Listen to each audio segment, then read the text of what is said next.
So, you see the fat burn zone on treadmills and other pieces of cardio equipment, and it's a trendy thing to say when going at a slower pace in cardio, but what does it actually come from, and is it even better? Okay, so we're about to get real nerdy up in here. So Chewy's gonna put on his glasses and do some learning a basic understanding of bioenergetics and what it is. So, there are 3 energy systems we think about when it comes to bioenergetics. These include the phosphagen system, glycolysis, and the oxidative system. They can further be split into aerobic and anaerobic systems. The distinction between these two is the use of oxygen, hence the word aerobic and anaerobic.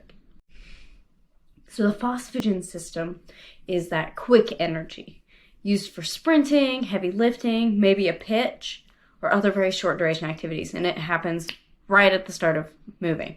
It's nice and quick. This system does not last very long for activity because the body does not store a large amount of creatine phosphate, which is used to replenish the ATP. So it takes time to replenish the adenosine triphosphate, or the energy, ATP, as it would be described, in another way. After the phosphagen system depletes, glycolysis kicks in after that. But it's still mostly anaerobic. This system kicks in, and one thing to note, first of all, you don't run out of ATP. Your body just changes systems because it still needs to keep some ATP stored, really, for other functions outside of exercise.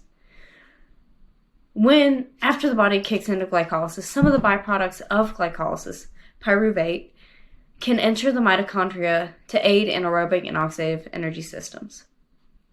At this point, you would not be able to maintain the same energy and intensity as the anaerobic system. So you start using more fats after glycolysis has already kicked in. Glycolysis does not use fats, it uses carbs, but I just want to be clear that it leads to the oxidative system. So the pyruvate shuttles into the mitochondria, and it starts kind of the oxidative system, and it fills into the Krebs cycle. I'm not going to go too nerdy into that stuff, but it leads into using more fats and carbs for energy. So after glycolysis kind of ramps down and the oxidative system starts kicking in, this activity slows down a little bit, but it can be maintained a lot longer than anaerobic activity. Anaerobic activity is like a little over 2 minutes, maybe 3, how long you can maintain that. Okay, now we've gone a little bit too in-depth, probably. Let's break it down. At rest, you are technically in a fat burn zone. Low, easy activity is still burning a higher percentage of fat because it is slower, and the body has more time to convert it to energy. However, you're still burning fat even when you're working at a higher intensity than the titular fat burn zone. So say you're going 30 minutes at 2.5 miles per hour compared to someone jogging or running at 6 miles per hour.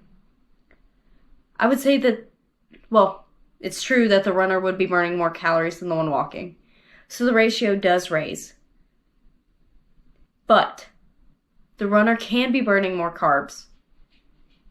And as the carbs are going up, they're still burning fats. So think about it this way. The individual going faster could be burning more fats because they're burning more overall, and it raises the ratio of both. Even though the carbs is higher than the fat, it raises up the fats too to where it could be at a level higher than maybe the 2.5 mile per hour individual would be burning. So, what is the fat burn zone? It's very individualized. And it's not necessarily the fastest way to burn fat calories. You still need carbs to burn fat too, because of course with the carbs burned from glycolysis shuttle into the mitochondria and it starts filtering in to where it burns more fat there. And in the words of my kinesiology professor in college, he kept saying the phrase, fat burns in a carbohydrate flame. Because you need carbs to add to the oxidative system for fats to be utilized, at least efficiently. Hi, Mocha.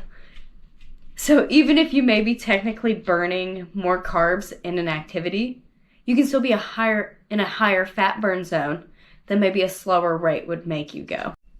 All right, that's all for the video today, guys.